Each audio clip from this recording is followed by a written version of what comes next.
Diversité d'idées, diversité de communautés. Diversité d'opinions, diversité de religions.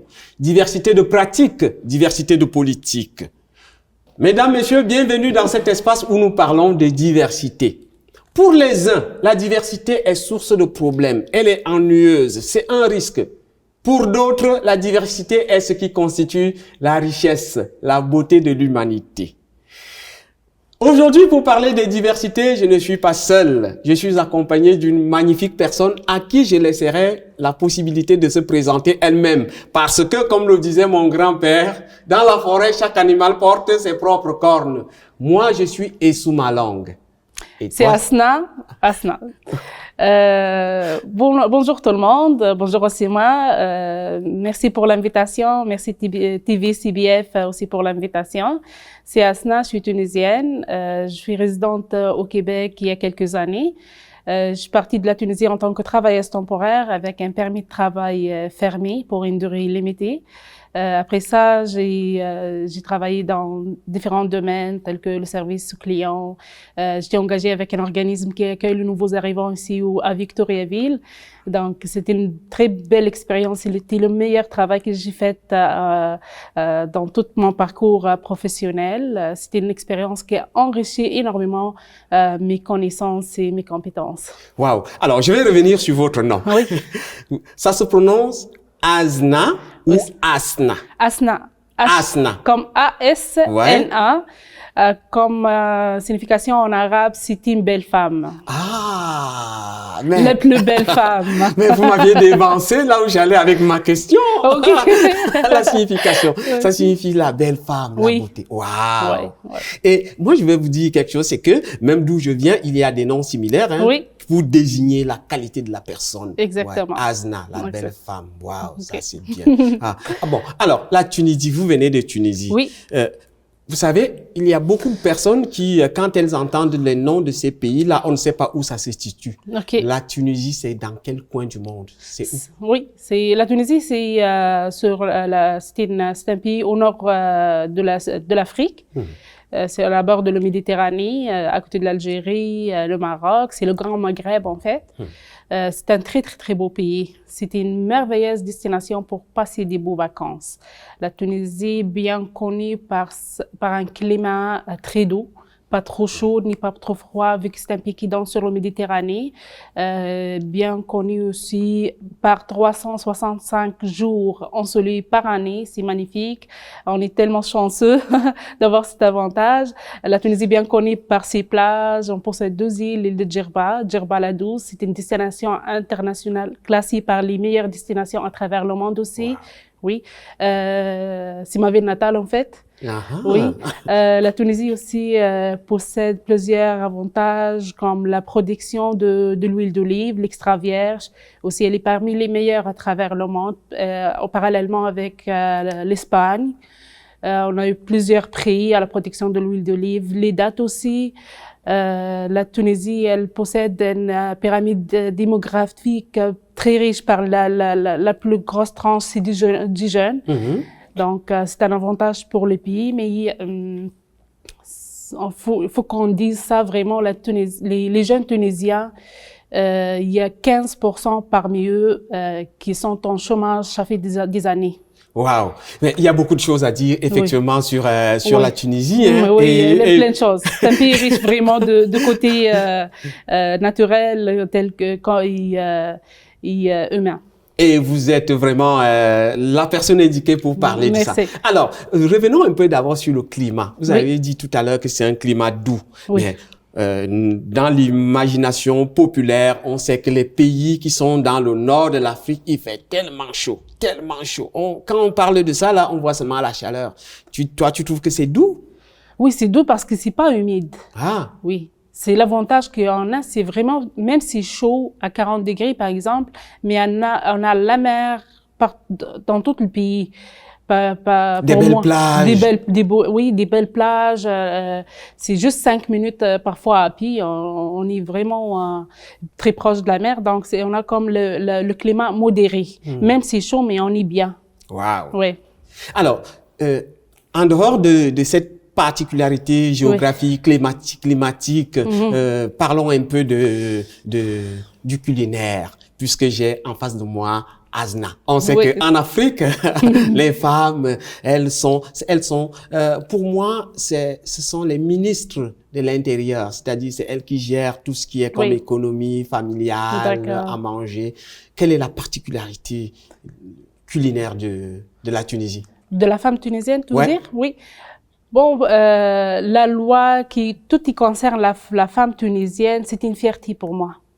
Parce que la Tunisie a protégé par la loi tous les droits aux femmes depuis les années 50. Depuis 1957, on a la charte de droits aux femmes et la famille qui nous protège. La femme tunisienne a le droit aux études, elle a le droit au vote, elle a le droit de participer à la vie sociale, à la vie professionnelle. Elle a tous ces droits depuis 1967 et c'est une fierté pour moi.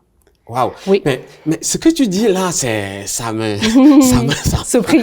Oui, ça me surprend un peu. Oui. Parce que la Tunisie, c'est un pays musulman, c'est ça? Oui. Oui. C'est majoritairement musulman ou oui. bien c'est totalement musulman? C'est majoritairement musulman. Ah, on a des il y a juifs. aussi des chrétiens là-bas. Ouais, des chrétiens, mais plus des juifs à l'île du Djerba. Mais sont des Tunisiens, sont nos voisins, sont nos collègues, sont des Tunisiens. On vit ensemble, ça fait des siècles sur la même terre, en tout pays, en tout respect, en toute sécurité. On célèbre la fête des juifs comme la fête des musulmans. Sans vous battre à cause d'une prière, non? Aucune. Wow. Aucune, ouais. C'est incroyable. Nous, parce qu'on a l'habitude d'entendre dire que les femmes dans certains pays, elles n'ont pas de liberté, elles ne peuvent pas conduire une auto, elles ne peuvent pas aller danser, elles font seulement la cuisine, elles là pour nourrir le monsieur. Peut-être ça existe, mais pas en Tunisie. Ah oui, hein? Ouais. Peut-être ça existe ailleurs dans le monde, mais pas en Tunisie. Nous, en tant que Tunisienne, je suis vraiment très fière de tout ce qu'on a comme avantage par rapport aux autres. Comme je disais tout à l'heure, depuis les années 50, après la liberté politique de la Tunisie, parce que la Tunisie était une colonie française. Après ça, le premier président de la Tunisie, Labi Bourguiba, a commencé à protéger surtout la famille. Il travaillait fort pour protéger la famille et en premier la femme et les enfants, parce qu'il sait bien, il croit, il est sûr et certain que pour développer une société, il faut commencer par la famille, il faut commencer par les enfants. Et c'est pour cela qu'il crée la charte tunisienne pour le droit aux femmes. La femme, elle a tous ses droits, elle a droit aux scolarités, au voyage, à l'université, à travailler, à avoir son paye également comme l'homme. Wow. Oui, c'est l'égalité entre les deux sexes qui a été protégée depuis les années 50 en Tunisie. Wow. Et pour moi, comme je disais tout à l'heure, c'est toujours une fierté. Vraiment, ça se voit, ça transparaît à travers vos propos. Et tantôt, avant qu'on parle de femmes, de la femme tunisienne, ma question que je voulais poser, c'était de savoir qu'est-ce qu'on mange en Tunisie. Parce que vous avez dit que c'est un beau pays touristique, c'est bien tempéré, le climat est beau. Si un Québécois de Victoriaville décide d'aller en vacances, qu'est-ce qu'il va manger en Tunisie? Ok, moi j'aime beaucoup parler de gastronomie. Parce que j'aime manger, c'est un plaisir pour moi. La cuisine tunisienne est vraiment extrêmement riche. En commençant par le plat principal, c'est le couscous. Il y a plusieurs variétés pour ce plat-là. Il y a couscous à la viande, couscous aux légumes, couscous au poisson, plusieurs variétés selon la région, selon la ville, selon les traditions de la ville et les habitants. Okay. Il y a aussi les salades, parce que comme je disais tout à l'heure, la Tunisie danse sur la Méditerranée. C'est l'assiette méditerranéenne, équilibrée et saine et meilleure pour la santé, qui contient les protéines, la viande, poisson, de la viande aussi, des légumes, variétés, les salades, la salade tunisienne, le plat tunisien et certainement les carbs comme le couscous, le riz, les pâtes, le riz. Donc c'est ça. Alors, Comme vous dites, c'est un pays de la zone du Sahara, du désert du Sahara. Est-ce qu'on cultive là-bas? On fait de l'agriculture en dehors de la pêche que vous venez de citer? Oui, ça dépend de la ville, mais on a vraiment une très riche terre qui offre vraiment certaines variétés de légumes et de fruits partout dans la Tunisie, sur la Tunisie. Par exemple, au nord, on produit plus les blés. Vous faites de l'agriculture en Tunisie. Oui. Il y a des coins où les plantes poussent vraiment, des légumes. Vous n'importez pas tout de l'Europe. Il y a de l'importation, mais c'est plus de production locale. On produit toute variété de légumes et fruits. C'est sûr que là-bas, c'est l'huile d'olive et les dattes qui, vraiment, la Tunisie, c'est la meilleure exportateur de l'huile d'olive et des dattes, oui. L'huile d'olive extra vierge aussi la meilleure qualité c'est un produit tunisien. Les dattes, pareil. Toutes sortes de légumes et fruits sont produits en Tunisie. C'est sûr qu'il y a de l'importation, certainement, comme le banane, par exemple. Ça, on ne le produit pas. Comme le produit délicat, comme le fraise. On le produit, les fraises, mais pas des grosses quantités. On ne peut pas, par exemple, exporter. C'est juste l'utilisation, la consommation locale. Donc, on parle quoi en Tunisie? C'est quoi les langues qu'on parle en Tunisie? On parle arabe tunisien. Il y Seulement. a l'arabe, Ouais. il y a l'arabe tunisien, comme le français et le français québécois. Ah, d'accord. Oui. C'est les deux langues. C'est les deux. C'est l'arabe et la langue officielle, la deuxième langue officielle, c'est le français. OK. Oui, c'est une langue officielle. Et on dit bonjour en arabe comment? Aslema, à la tunisienne. Aslema. À la tunisienne, aslema. Aslema. Aslema, Ah. à la tunisienne. Mais j'ai appris quelque chose aujourd'hui. Ah oui, Aslema. on commence par aslema. Oui, mais j'apprends beaucoup. Oui. Hein. Asna, Aslema, Oui. ça fait bien deux choses. Oui, on avance, on avance.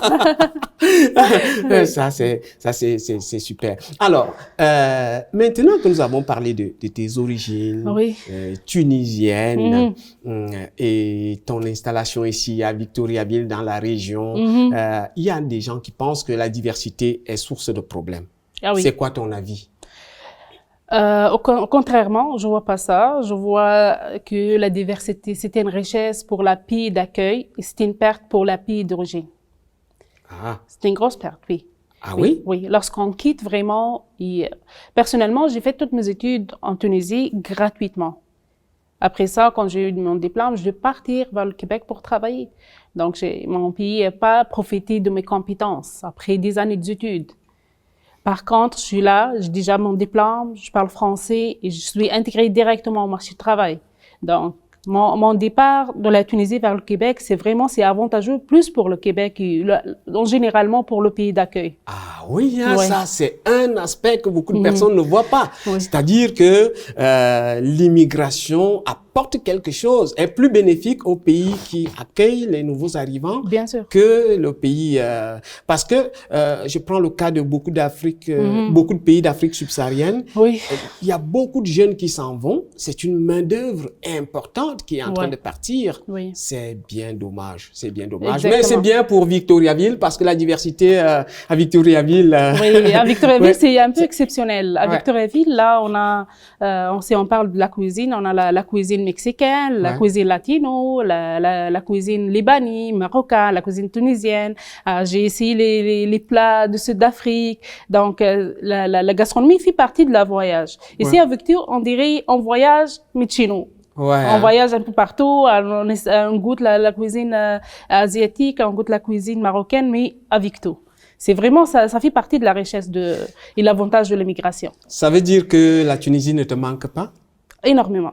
Elle te manque? Oui. En quoi? Certainement. En quoi? C'est plus côté nostalgique parce que la Tunisie, pour moi, c'est pas juste mon pays natal. Moi, habituellement, quand je parle, je dis ma Tunisie parce que c'est ma Tunisie. Je suis très attachée à mon pays. Mais malheureusement, à cause de plusieurs inconvénients, comme par exemple l'état économique et la crise économique mondiale, comme par exemple l'état politique et social de mon pays. C'est vrai que c'était amélioré il y a 2-3 années, mais malheureusement, on a vécu quand même une dizaine d'années dans le combat politique, social, etc. Comme je disais, ça s'améliore lentement. À cause aussi de Covid, qui a impacté toute l'économie de plusieurs pays, c'était vraiment difficile. Donc, Et en Tunisie, comme je dis tout à l'heure, une bonne pyramide démographique. Ouais. Mais malheureusement, 15% des jeunes Tunisiens sont en chômage. C'était combien 15%? C'est 613 000 jeunes diplômés en chômage. C'est beaucoup. C'est énorme. C'est beaucoup. C'est énorme. Et c'est triste de dire ça. Et c'est dommage vraiment parce que c'était une perte pour la société tunisienne. On a essayé vraiment de trouver des solutions, mais présentement, on ne trouve pas autre solution que l'immigration pour résoudre ce problème-là. Oui.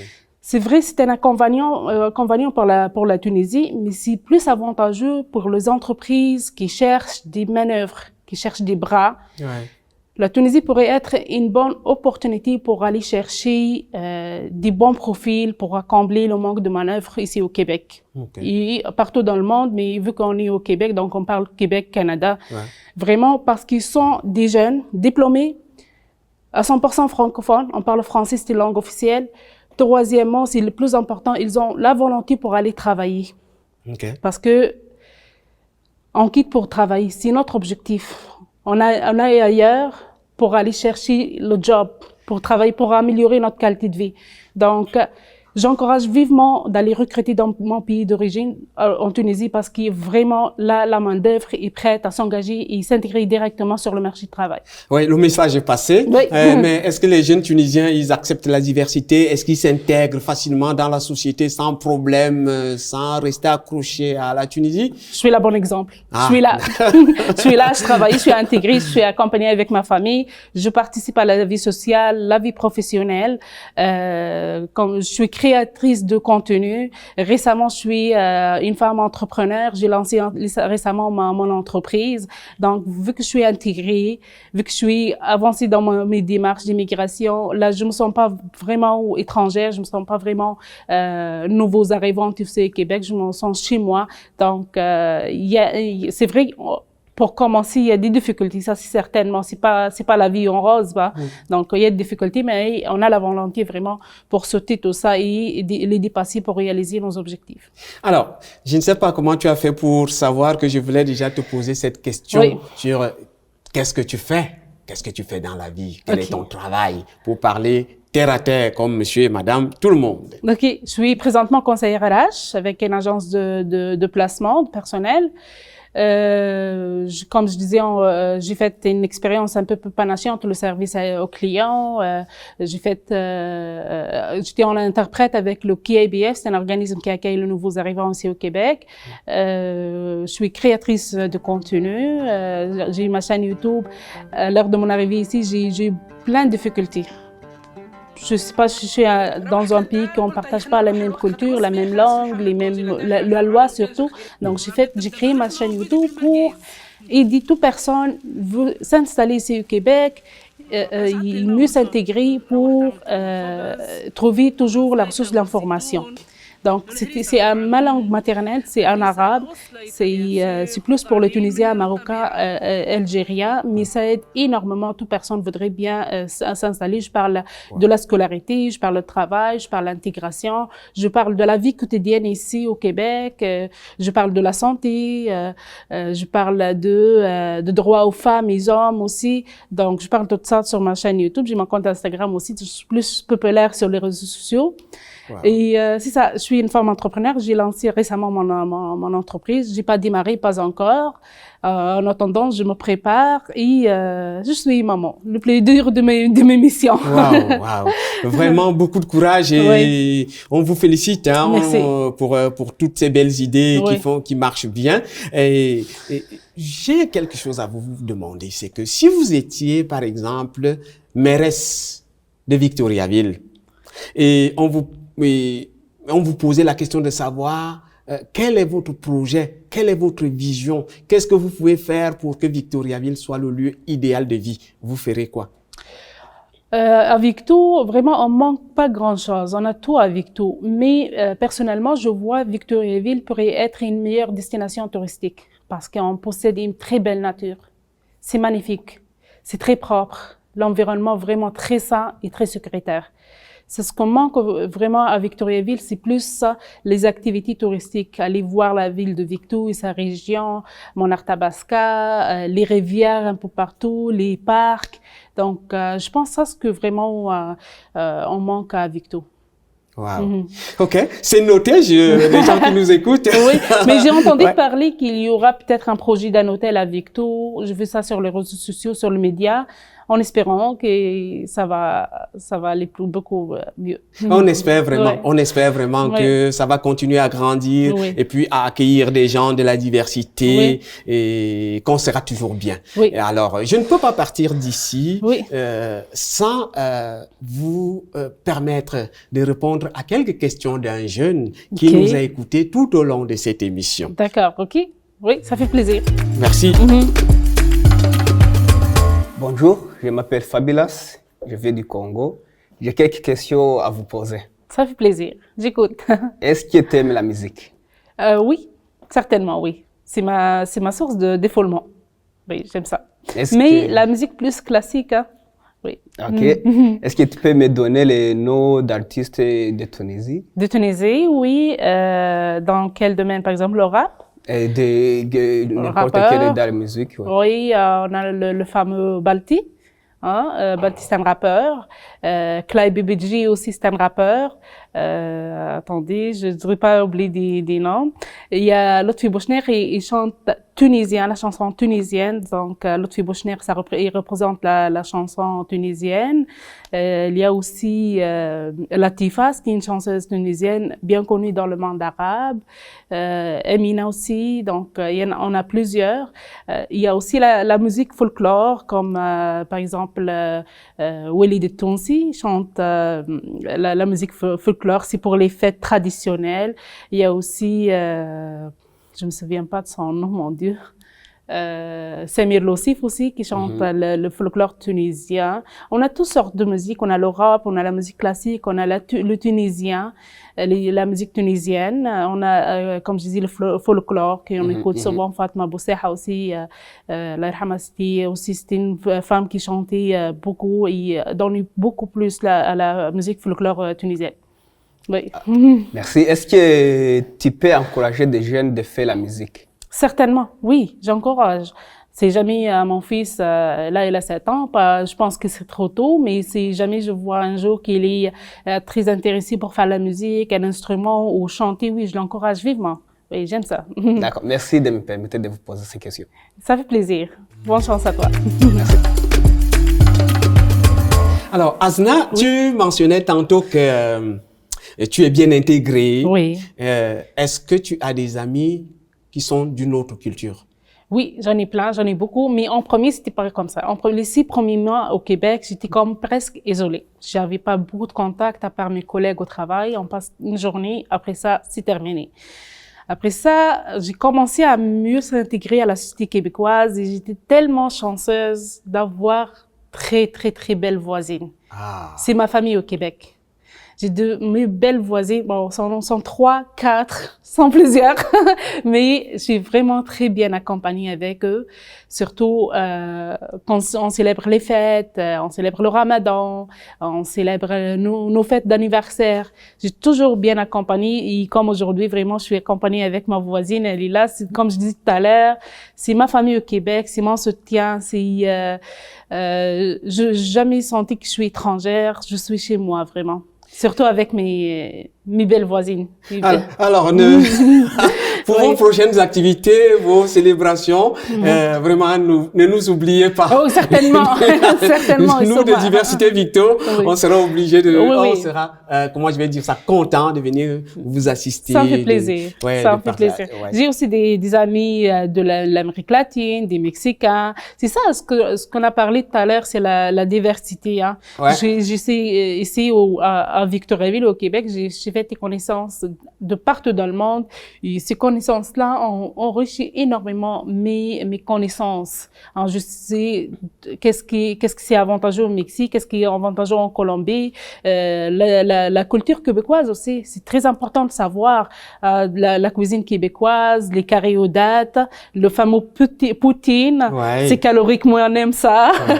Ouais. Je chante Céline. En premier, je pensais que c'est une Européenne, mais ça fait pas longtemps, ça fait 2-3 ans, j'ai découvert que c'était une Québécoise, je dis waouh, je l'adore Céline. Donc ça fait partie du patrimoine culturel de Québec. Donc c'est ça ce qu'on a parlé tout à l'heure, la richesse de Québec, c'est la diversité vraiment. Vraiment, merci beaucoup Asna d'être venue nous voir, d'être venue partager ce beau moment d'échange sur la diversité culturelle. Toi aussi tu nous as tellement enrichis. Merci. Tu nous as tellement enrichis par ton savoir, par ton background culturel. Ça nous fait beaucoup de bien. Et c'est ce sur quoi nous disons aux téléspectateurs au revoir et à la prochaine avec un invité spécial. Merci.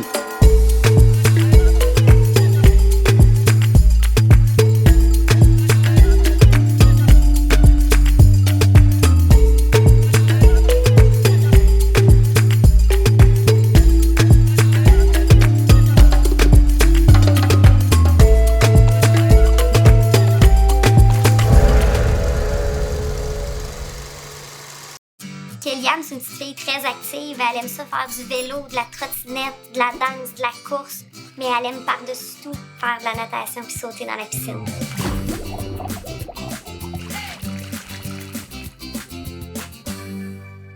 À l'échographie de 14 semaines, j'ai appris que Kéliane, elle aurait une main amputée. Puis, au moment d'une autre échographie à 21 semaines, j'ai su que finalement, il y avait sa jambe qui était partiellement amputée aussi à gauche. Quand on vit en région, on voit pas beaucoup de gens qui ont des amputations. On sait pas trop qu'est-ce qui existe, qu'est-ce qu'on peut faire, qu'est-ce qu'on peut pas faire. Fait que ça s'est comme fait naturellement après l'acceptation de l'annonce. L'Association des amputés de guerre est embarquée tout de suite avec le contact avec les autres familles, de voir qu'on n'était pas toutes seules au monde. J'aime aller au séminaire parce que je retrouve mes amis qui sont amputés comme moi. L'Association des amputés de guerre est là pour nous soutenir comme parents, est là pour soutenir nos enfants. Ça nous permet d'avoir une deuxième famille où on peut se retrouver des gens qui vivent la même situation que nous. C'est un cadeau inestimable. C'est très amusant de faire du vélo. Maintenant, j'ai ma prothèse, je peux le faire toute seule. Grâce à la générosité du public, nos enfants ont les adaptations nécessaires qui leur permettent de pouvoir faire du vélo, de la natation, toutes les activités auxquelles ils peuvent penser. La jambe d'eau permet à Kéliane de pouvoir prendre son bain et sa douche de façon sécuritaire. Ça lui permet aussi de marcher dans le sable, ce qu'elle aime beaucoup faire, et, bien important dans sa vie, des fameuses gougounes. Si l'Association des amputés de guerre n'était pas dans nos vies, il y a plein de choses que nos enfants ne pourraient pas faire. Merci de permettre à ma fille et aux autres enfants amputés de pouvoir s'accomplir puis avoir une vraie vie d'enfant.